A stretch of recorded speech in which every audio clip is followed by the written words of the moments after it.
सिद्धार्थनगर जिले के शोहरतगढ़ तहसील मुख्यालय पर समाजवादी पार्टी कार्यकर्ताओं ने महंगाई, बेरोजगारी, पेपर लीक और सपा प्रमुख अखिलेश यादव के परिवार पर सोशल मीडिया में की गई कथित अशोभनीय टिप्पणियों के विरोध में धरना प्रदर्शन और पैदल मार्च निकाला।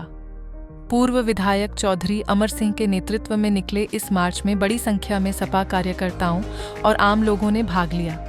बोरा पेट्रोल पंप से शुरू हुई पदयात्रा शहर का भ्रमण करते हुए तहसील परिसर पहुंची, जहां भाजपा सरकार के खिलाफ नारेबाजी की गई। इस दौरान राज्यपाल को संबोधित ज्ञापन उप जिलाधिकारी को सौंपा गया।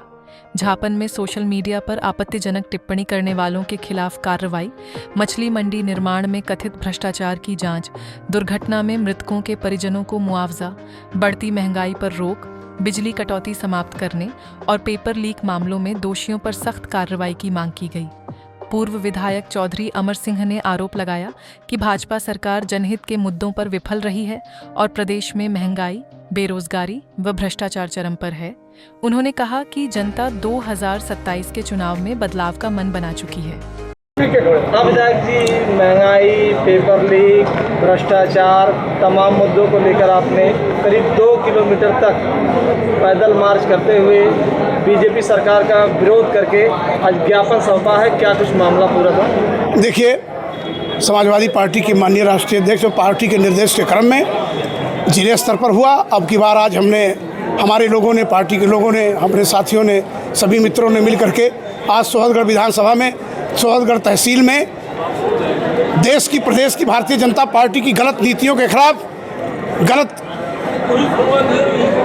हो रहे भ्रष्टाचार के खिलाफ, महिलाओं के साथ हो रहे अत्याचार के खिलाफ, नौजवानों के साथ हो रहे अत्याचार के खिलाफ, किसानों के साथ हो रहे तलफी के साथ जिस तरह से समाजवादी पार्टी ने कमर कसा है, उसी के क्रम में आज कुछ स्थानीय मुद्दों को लेकर के और बाकी जो राष्ट्रीय और प्रदेश लेवल का मुद्दा है उसको लेकर के हम लोगों ने ज्ञापन दिया है, जिसमें खास तौर पे जो भारतीय जनता पार्टी की सरकार ने हाल में गांव-गांव में स्मार्ट मीटर का कार्यक्रम योजना ला करके और गरीबों को जिस तरह से धनादोहन कर रही है उसका विरोध किया गया है कि पहले का मीटर है, स्मार्ट मीटर को हटाया जाए और स्मार्ट मीटर को ना रखा जाए, क्योंकि स्मार्ट मीटर के लगने से देखा गया है कि जो साधारण मीटर से 500 बिल आता था, इसका 2500 बिल आ रहा है। तो ऐसे में उसका घोर विरोध हो रहा है। दूसरी चीज़, भारतीय जनता पार्टी की सरकार जब से बनी है, किसानों के आय 2 गुना करने वाली ये झूठी सरकार ने किसानों का तो 2 गुना कौन कहे, जो 50 किलो उर्वरक आता था उसको भी 45 से 40 में ला दिया और अनुदान भी खत्म कर दिया और उसकी उपलब्धता नहीं हो पा रही है। किसान दर दर ठोकर खा रहा है, दर दर दौड़ रहा है। नौजवान के रोजगार की बात है, 2 करोड़ नौकरी देने वाली, रोजगार देने वाली ये झूठी सरकार भाजपा की, जिस तरह से 14 के पहले 14 के बाद घोषणा किया, आज तक नहीं किया। नौजवानों के साथ हो रहे, उनके भविष्य के साथ खिलवाड़ कर रही है। नीट की परीक्षा अभी देखिए, पेपर लीक कराया, हर एग्जाम को लीक कराती है, डिसमिस करती है। जब इनके पास पैसा फीस का पहुंच जाता है तो उस पैसे को हड़पने के बहाने परीक्षा को ही निरस्त कर देते या तो लीक करवा देते हैं। और बाकी महंगाई को ले लीजिए, आप मुद्रास्फीति को ले लीजिए।